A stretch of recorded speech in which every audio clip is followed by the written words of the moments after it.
तो कैसे हैं मेरे सारे भाई। वेलकम आप सभी का एग्री लोग यूट्यूब चैनल पे। एमपीपीएड 2025 जैसे कि आपको पता है एमपीपीएड 2025 की जो आपकी जेएनकेवीवी और आरवीएसकेवीवी के थ्रू आपकी जो काउंसलिंग है वो स्टार्ट हो चुकी है। चॉइस फिलिंग है वो आपकी स्टार्ट हो चुकी है। लेकिन जब से चॉइस फिलिंग स्टार्ट हुई है या उससे पहले भी स्टूडेंट्स के मन में सबसे बड़ा जो डाउट था, सबसे ज़्यादा जिस चीज़ को लेकर परेशान थे वो चॉइस फिलिंग को लेकर परेशान थे। और परेशान होना भी चाहिए क्योंकि जो आपकी काउंसलिंग के अंदर जो मेन स्टेप रहने वाला है, one of the most important point वो यही रहने वाला है, चॉइस फिलिंग। तो आज की इस वीडियो में अपन बात करने वाले हैं कि कैसे आपको चॉइस फिलिंग करनी है और क्या आपके लिए चॉइस फिलिंग के स्टेप रहने वाले हैं। और आपके लिए मैं बेस्ट चॉइस फिलिंग की जो लिस्ट लेके आया हूँ वो भी मैं आपको प्रोवाइड करवाने वाला हूँ। तो आज की इस वीडियो में अपन कंप्लीट बात करने वाले हैं कि एमपीपीएड 2025 की जो बेस्ट चॉइस फिलिंग लिस्ट है वो क्या रहेगी और आप अपनी जो चॉइस प्रेफरेंस के हिसाब से जो आपकी चॉइस फिलिंग है वो आप प्रेफरेंस लिस्ट आप कैसे बना सकते हो, कैसे बेस्ट लिस्ट आप बना सकते हो और आपके मार्क्स के बेसिस पर आपको एक अच्छी कॉलेज है वो अलॉट हो जाए। तो आज की इस वीडियो में कंप्लीट बात करने वाले हैं। अगर आप चैनल पे नए हैं तो चैनल को जरूर से सब्सक्राइब कर दें और आपका भाई कोई ऐसा है जो आपकी तरह इसी बात को लेकर परेशान है तो उस तक ये वीडियो जरूर से शेयर कर दें। आज की इस वीडियो में कंप्लीट बात करने वाले हैं कि एमपीपीएड 2025 की जो बेस्ट चॉइस फिलिंग है वो लिस्ट क्या रहने वाली है, कैसे आपको चॉइस फिलिंग करनी है, कैसे आप अपने अकॉर्डिंग आप अपने से एकदम बेस्ट टू बेस्ट जो प्रेफरेंस लिस्ट है उसे कैसे तैयार कर सकते हो, कंप्लीट बात करने वाले हैं। तो फर्स्ट ऑफ ऑल बात करते हैं कि चॉइस फिलिंग जो है वो होती क्या है। मैं रैंक के बेसिस पर आपको बताने वाला हूं कि किस रैंक पे आपको कितनी नंबर पे ये कॉलेज डालनी चाहिए, तो वो भी कंप्लीट बात करने वाला हूं। फर्स्ट ऑफ ऑल बात करते हैं कि जो आपकी चॉइस फिलिंग है वो होती क्या है। ठीक है, चॉइस फिलिंग के अंदर जो होता क्या मेरे भाई, चॉइस फिलिंग के अंदर ये होता है कि आपकी जो पसंद है, आपकी पसंद क्या है, पसंद के अकॉर्डिंग आपकी जो मतलब कि आप कॉलेज चूज़ करवाते हो। मेन मकसद उनका यही होता है कि चॉइस फिलिंग का मेन मकसद यही होता है कि क्या स्टूडेंट सबसे ज़्यादा कौन सी कॉलेज है जिसको पसंद करते हैं, कौन से अपने मार्क्स के बेसिस पर वो किस कॉलेज को कितने सीक्वेंस पे रखते हैं। मेन यही है कि जैसे मतलब कि आपकी जो इंदौर वाली कॉलेज है उसको जो कैंपस है वो ज़्यादा अच्छा नहीं है।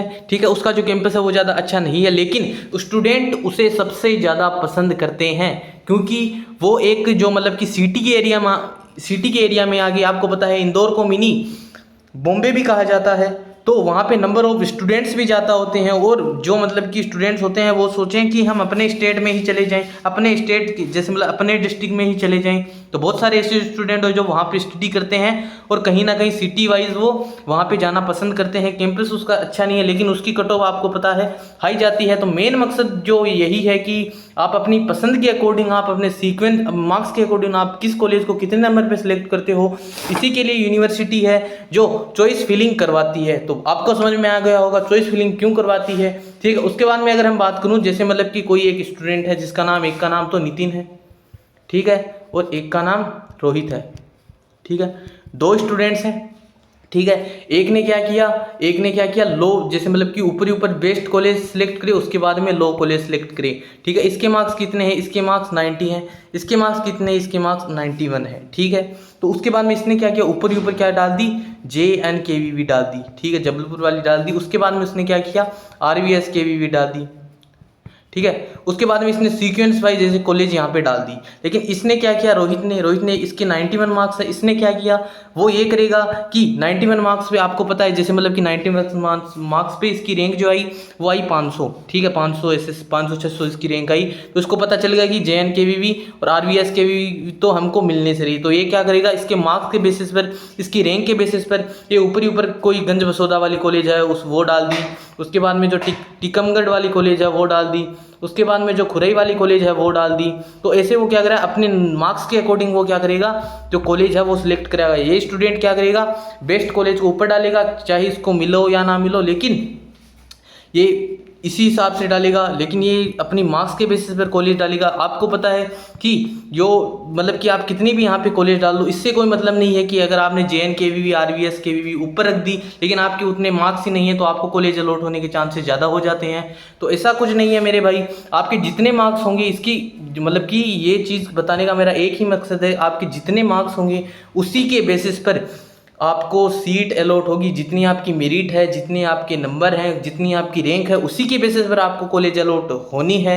ठीक है, आप JNK भी ऊपर डाल दो, RVS के भी ऊपर डाल दो, अगर आपकी रैंक उसके जो उसकी रेंज है उसमें अगर आपकी रैंक वेरी नहीं करती तो आपको एडमिशन नहीं मिलेगा। आप बेस्ट ही रहेगा कि आप अपने मार्क्स के अकॉर्डिंग अपनी कॉलेजेस हैं वो सिलेक्ट करो। ठीक है, अब बात करते हैं, एक बात और मैं बता दूं, जैसे मतलब कि एक स्टूडेंट गरीब का मतलब कि एक स्टूडेंट गरीब, एक स्टूडेंट अमीर। ठीक है, इससे मतलब क्या, गरीब अमीर का, इस स्टूडेंट के लो मार्क्स आए हैं, इस स्टूडेंट के हाई मार्क्स आ रहे हैं। तो जिन स्टूडेंट्स के लो मार्क्स आ रहे हैं उनको आपको पता है उनके पास जो चॉइस है, ठीक है, चॉइस है उनकी कम ही रहने वाली है। चॉइस फीलिंग के अंदर जो उनके पास ऑप्शन रहेंगे वो कम ही रहने वाले हैं। क्यों रहने वाले हैं, जैसे मतलब कि ये एक गरीब स्टूडेंट है, इसको भूख लग रही है, जैसे मतलब कि कॉलेज इसको भी चाहिए, और अमीर स्टूडेंट है इसको भी भूख लग रही है तो इसको भी कॉलेज चाहिए। तो ये क्या करेगा, अमीर वाला स्टूडेंट के पास तो पैसे होंगे यानी कि नंबर होंगे, तो उसके पास जो उसकी जो चॉइस है वो थोड़ी वाइड रहेगी। ठीक है, उसके पास ऑप्शन बहुत ज़्यादा रहेंगे। ठीक है, लेकिन ये जो गरीब स्टूडेंट है, भूख तो इसको भी लग रही है लेकिन इसके पास जो नंबर है वो बहुत ज़्यादा कम है, तो इसके पास जो ऑप्शन रहेंगे वो भी बहुत मिनिमम रहेंगे। तो आपको बात समझ में आ गई होगी। मेरा कहने का मतलब ये था कि आपके जो मार्क्स हैं उसी की बेसिस पर आपकी कॉलेज अलॉट होनी है, ना कि आपके प्रेफरेंस के बेसिस पर। ठीक है, इसके नंबर मार्क्स थे, इसने JNK ऊपर डाला तो जरूरी नहीं है इसको JNK मिले। ठीक है, इसके जितने नंबर हैं उसी के अकॉर्डिंग उसको कॉलेज मिलने वाली है। ठीक है, अब आगे बात करते हैं, ये बात आपको समझ में आ गई होगी। जिन स्टूडेंट्स के लो मार्क्स हैं उनके पास ऑप्शन है वो मिनिमम है, तो जो भी वो ऑप्शन डालें सोच समझ के डालें। जिन स्टूडेंट्स के हाई मार्क्स हैं, ठीक है, जिन स्टूडेंट्स के हाई मार्क्स हैं वो भी थोड़ा संभल के, क्योंकि मेरे भाई अब मैं एक बात और बता दूं आपको, जिन स्टूडेंट्स के हाई मार्क्स हैं, ठीक है, जैसे मतलब कि 155 नंबर पे आपको पता है MPPED के अंदर जो MPPED रैंक 1 है वो रहा है जिस भाई का नाम हरीश है। ठीक है, उसने क्या किया, उसने JNKVV को ऊपर डाल दिया। ठीक है, JNKVV मिल जाए इसको RV आपकी SKVV भी मिल जाए इसको, लेकिन इसने क्या किया, इसको ऐसे न डाल के इसने क्या किया, ऊपर जो आपकी टीकमगढ़ वाली कॉलेज है, ठीक है, टीकमगढ़ वाली कॉलेज है भाई, आराम से ध्यान से सुनना। ठीक है, तो आप इसने क्या किया, इसके मार्क्स अच्छे हैं, इसने JNKV डाली, RVSKV डाल दी, इसको मिल गई, लेकिन इसने JNKV और RVSKV को ना डाल के इसने क्या किया, ऊपर टीकमगढ़ वाली कॉलेज डाल दी प्रेफरेंस लिस्ट में टॉप 1 पर। तो इसको JNKV भी मिलनी थी, RVSKV भी मिलनी थी, लेकिन इसने ऊपर क्या किया, इसने अपनी पसंद किसको फर्स्ट पे चुना, इसने टीकमगढ़ को फर्स्ट पे चुना, तो इसको टीकमगढ़ वाली कॉलेज अलॉट होगी, ना कि JNKV वाली। ठीक है, बात समझ में आ गई होगी, प्रेफरेंस लिस्ट का मतलब क्या निकलता है वो भी आपको क्लियर हो गया होगा। इसके बाद में अगर मैं बात करूं कि आपको कॉलेज कैसे सिलेक्ट करनी है, मैं आपको वो भी बताने वाला हूं कि किस रैंक पे आपको कितने नंबर पे कौन सी कॉलेज डालनी है वो भी बताने वाला हूं, तो थोड़ा पेशेंस रख लो। उससे पहले कुछ मेन जो स्टेप है वो मैं आपको बता रहा हूं कि किस बेसिस पर आपको चॉइस फिलिंग करनी है। ठीक है, तो अब बात करते हैं, जैसे कि अगर मैं बात करूं कि पहले तो देखनी है कि भाई घर से दूरी क्या है। ठीक है, आपके पहले तो मार्क्स देख लो आप। ठीक है, उसके बाद में जो कॉलेज सेलेक्ट करो, जो आपकी मार्क्स के जो आपके मार्क्स है उसके रेंजेस में जो कॉलेज हैं वो कौन कौन सी और उसकी घर से दूरी कितनी है, उसके अंदर जो फैकल्टी है, फैकल्टी मतलब समझते हो ना मेरे भाई, फैकल्टी तो पढ़ाने वाले होते हैं वहाँ पे, उनकी फैकल्टी कैसी है, उनके पास फैसिलिटी कैसी है, उनका जो कैंपस है, कैंपस कैसा है, उनके पास हॉस्टल है या नहीं है। ठीक है, हॉस्टल है तो वो कैसा है, उसके अंदर जो कंपनीज हैं, ठीक है, वो बाहर से आती हैं या नहीं है, ICR से एग्रीगेटेड है या नहीं है, उसमें KVK के अंदर आपका प्रैक्टिकल करवाया जाता है या नहीं करवाया जाता। आपको पता है कि मेरे भाई 4 साल आप वहाँ पे निकालोगे तो वहाँ का इन्वायरमेंट भी देखना, जैसे आप इन्वायरमेंट में रहते हो कहीं ना कहीं वैसे ही बन जाते हो, और आपको 4 साल सर्वाइव करने हैं। तो पूरी सोच समझ के आपको कॉलेज सेलेक्ट करना है कि घर से दूरी कितनी है, वहाँ का इन्वायरमेंट वो कैसा है, फैकल्टी कैसी है, कैंपस कैसा है। 4 साल बाद में जब डिग्री कर लोगे तो वहाँ पे कोई कंपनीज आती हैं या नहीं आती हैं वहाँ पे आपका प्लेसमेंट के लिए, तो ये सारी चीज़ें आपको ध्यान में रखनी है। उसके बाद में आपको कॉलेज सिलेक्ट करनी है। तो जैसे मतलब कि मैंने बात की थी कि जो इंदौर वाली कॉलेज है, ठीक है, तो इंदौर वाली कॉलेज में सिस्टम क्या है, कैंपस अच्छा नहीं है उसका, लेकिन वो क्या सिटी के पास में है, ठीक है, सिटी के अंदर है, तो उसके अंदर स्टूडेंट्स ज़्यादा जाते हैं वहाँ पे। आपको पता है इंदौर के अंदर जो स्टूडेंट्स हैं वो नंबर ऑफ स्टूडेंट्स भी जाता है, और जो मतलब कि जो अपने डिस्ट्रिक्ट के पास में कॉलेज होगी ज़्यादातर उसी को चुनते हैं। तो इसी कारण से इंदौर की जो कैंपस अच्छा नहीं है, लेकिन इसकी कट ऑफ हाई चली जाती है। तो आपको ही भी ऐसा ही करना है। घर से दूरी कितनी है, फैसिलिटी कितनी है, फैसिलिटी क्या है, हॉस्टल है या नहीं है, या फिर उसके अंदर जो प्लेसमेंट लगते हैं या नहीं लगती हैं, बाहर से आते हैं या नहीं आते हैं, कंपनीज प्लेसमेंट के लिए कहीं ना कहीं आपकी जॉब लगती है या नहीं लगती है। ठीक है, आपको बात समझ में आ गई होगी मैं क्या कहना चाहता हूँ। अब आगे बात करता हूँ कि जैसे मतलब कि आपको करना क्या है। जो टॉप यूनिवर्सिटीज़ हैं उसके अंदर कौन कौन सी आपकी कॉलेज है, पहले उनको चुन लो। उसके बाद में जो आपकी लो कॉलेज हैं आप उनको चुन लो, लेकिन अपने मार्क्स के अकॉर्डिंग आपको कॉलेज चुनना है। ठीक है, आपको समझ में आ गया होगा प्रेफरेंस लिस्ट आपको कैसे बनानी है। अब बात करते हैं जो मैं आपके लिए लिस्ट लेके आया हूँ, उसको ध्यान से देखना, वो एकदम आपके लिए इम्पोर्टेंट रहने वाली है। तो बात करते हैं कि यहाँ पे आपको दिख रहा होगा BSc agriculture and horticulture rank list. यहाँ पे फॉरेस्ट्री भी मेंशन है, तो आप यही मत समझना कि मैं दो चीज़ की ही लेके आया हूँ। तो first of all BSc agriculture जिसको चाहिए भाई, जिसको बीएससी एग्रीकल्चर मिले मेरे भाई ले लो। सबसे ज़्यादा जो डिमांडिंग कोर्स है आईसीएआर के अंदर भी बीएससी एग्रीकल्चर ही रहने वाला है। सबसे ज़्यादा जो स्कोप है वो बीएससी एग्रीकल्चर के अंदर ही रहने वाला है। सबसे ज़्यादा जॉब अपॉर्चुनिटीज़ बीएससी एग्रीकल्चर के अंदर ही रहने वाली हैं। और अपना जो इंटरेस्ट है वो डिपेंड करता है कि आपको बीएससी एग्रीकल्चर लेनी है, हॉर्टिकल्चर लेनी है। हॉर्टिकल्चर में भी अच्छा स्कोप है, लेकिन सबसे ज़्यादा जो स्कोप है वो बीएससी एग्रीकल्चर में ही है। ठीक है, अब बात करता हूँ कितनी रैंक पे आपको कौन सी कॉलेज सिलेक्ट करनी चाहिए। ठीक है, तो आप जहाँ पे जैसे मतलब जबलपुर वाली कॉलेज, तो जिन भाइयों के 1 से 90 रैंक है, ठीक है, वहाँ पे आपको फ्री सीट का भी ऑप्शन मिलेगा। ठीक है, वहाँ पे आपको पेमेंट सीट का भी ऑप्शन मिलेगा। ठीक है, कई स्टूडेंट्स ऐसे होंगे जिन्होंने पेमेंट सीट का ऑप्शन नहीं चूज किया। तो मेरे भाई आपको जैसे मतलब कि रैंक अपनी जो प्रेफरेंस लिस्ट है उसको बनाना कैसे, जैसे मतलब कि टॉप 1 पर जिनके 1 से 90 रैंक है वो इसे फ्री सीट पे भी डाल सकते हैं। ठीक है, फ्री सीट पे डाल दी, उसके बाद में वो इसी को पेमेंट सीट पे भी डाल सकते हैं। मेरे भाई पेमेंट सीट का मतलब समझो आप कि भाई फ्री सीट में तो डालनी ही डालनी है, लेकिन पेमेंट सीट पे वो डालेगा जिसकी आर्थिक स्थिति सही है। ठीक है, जिसके थोड़े मार्क्स कम आ रहे हैं लेकिन उसको जबलपुर में ही जाना है, तो वही पेमेंट सीट का ऑप्शन चूज करें, वरना ना करें। अगर आपकी आर्थिक स्थिति सही नहीं है तो मेरे भाई आप फ्री सीट में अगर आपको नीचे से कोई कॉलेज मिल रही है तो वो भी आप ले लो, क्योंकि आर्थिक स्थिति भी भाई कमज़ोर हुई तो कहीं ना कहीं पेमेंट में भी आपको प्रॉब्लम आएगी। तो आप ऐसी गलती ना करें। ठीक है, तो पेमेंट सीट वही चूज़ करें जिनकी आर्थिक स्थिति सही है और जो जबलपुर वाली ही कॉलेज लेना चाहते हैं। उसके बाद में आपको क्या करना है कि जो आपकी ग्वालियर वाली कॉलेज है, अगर जिन भाइयों की 90 से 180 रैंक है वो इसे फ्री सीट पे तो डालेंगे, लेकिन पेमेंट सीट पे मैंने आपको बता दिया आप इसी के नीचे इसे पेमेंट सीट पे भी डाल सकते हो अगर आपके थोड़े मार्क्स कम है या फिर आपकी आर्थिक स्थिति सही है, लेकिन आपको ग्वालियर वाली कॉलेज ही चाहिए। आपको करना क्या है, पहले फ्री सीट पे डाल देना है, उसके बाद पेमेंट सीट पे डाल देना है। और जिनको पेमेंट सीट पे नहीं डालना, यहाँ पे पहले इन सब कॉलेज को फ्री सीट पे डाल देना, उसके बाद में पेमेंट सीट पे इनको नीचे डाल देना।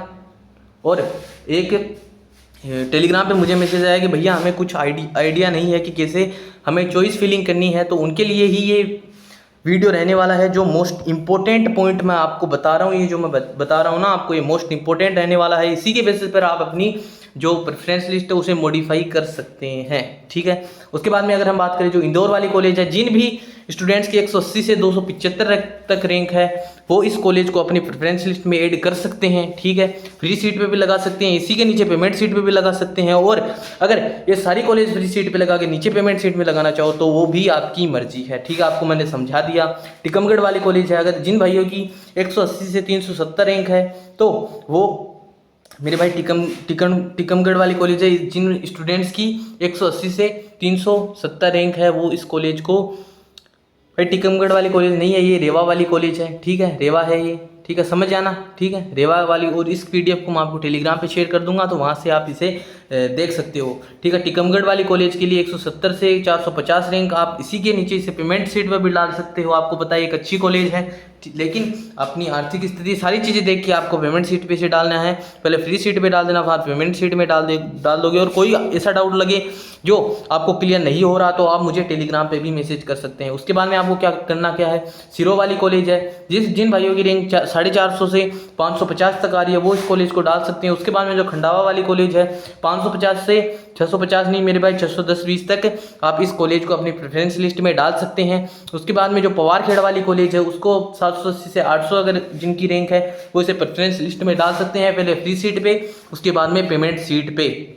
उसके बाद में जो गंज बसोदा वाली कॉलेज है उसको आप 800 से 870 जिनकी रैंक है वो उसे अपनी प्रेफरेंस लिस्ट में डाल सकते हैं, पेमेंट सीट पे भी और फ्री सीट पे भी। उसके बाद में जो वासनेव वाली जो आपकी कॉलेज है उसको आप 870 प्लस जो जिनके भी मार्क्स हैं वो डाल, मतलब 870 या थोड़े 870 से थोड़े ऊपर मान लो, वो इसको अपनी प्रेफरेंस लिस्ट में डाल सकते हैं। थोड़ा इसको मिनिमाइज़ कर लेते हैं। उसके बाद में अगर हम बात करें, ठीक है, उसके बाद में जो आपकी लोएस्ट कैटेगरी वाइज जो कॉलेज होती हैं, जो ICAR से खुरई वाली कॉलेज आपको पता है एग्रीगेटेड नहीं है, तो मेरे भाई 950 जिन भाइयों की रैंक है वो इसे अपनी प्रेफरेंस लिस्ट में डाल सकते हैं। उसके बाद में जो पन्ना वाली कॉलेज है, जिन भाइयों की रैंक 1100 से 1200 है वो इस कॉलेज को डाल सकते हैं। उसके बाद में एक मेरे स्टूडेंट का डाउट था कि भैया हमें BSc एग्रीकल्चर चाहिए तो BSc एग्रीकल्चर ही चूज़ कर सकते हैं क्या हम?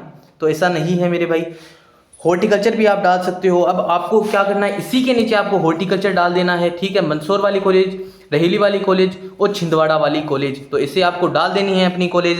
जिन स्टूडेंट्स की रैंक 1100-1200 से ऊपर है, 1500 तक जिन स्टूडेंट्स की रैंक है उनका कोई भी कोर्स है जो अलॉट हो जाएगा, ठीक है।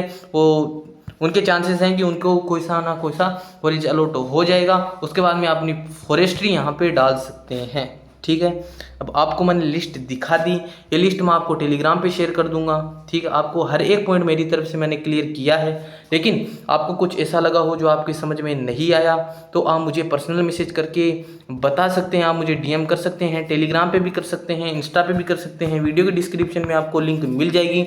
अब कुछ ऐसा लगा हो जो मैंने इस वीडियो के अंदर मेंशन नहीं किया तो आप मुझे कमेंट करके बता सकते हो, हर एक कमेंट का रिप्लाई मिलेगा और आपका हर एक प्रॉब्लम आपकी सॉल्व की जाएगी। और कोई भाई को प्रेफरेंस लिस्ट के रिलेटेड कोई भी डाउट हो तो आप मुझे पर्सनल मैसेज कर देना, हो सके मैं आपकी उतनी हेल्प कर दूंगा। तो मिलते हैं आपके साथ आपके लिए ऐसी ही आपके लिए इंपॉर्टेंट और हेल्पफुल वीडियो के साथ। तब तक के लिए कोई भी डाउट है तो आप मुझे कमेंट में बता देना, और पर्सनल मैसेज करना चाहो तो आपको मैंने बता दिया, वीडियो के डिस्क्रिप्शन में लिंक मिल जाएगी। तो मिलते हैं आपके साथ आपके लिए ऐसी ही आपके लिए इंपॉर्टेंट और हेल्पफुल वीडियो के साथ। तब तक के लिए थैंक यू, जय हिंद।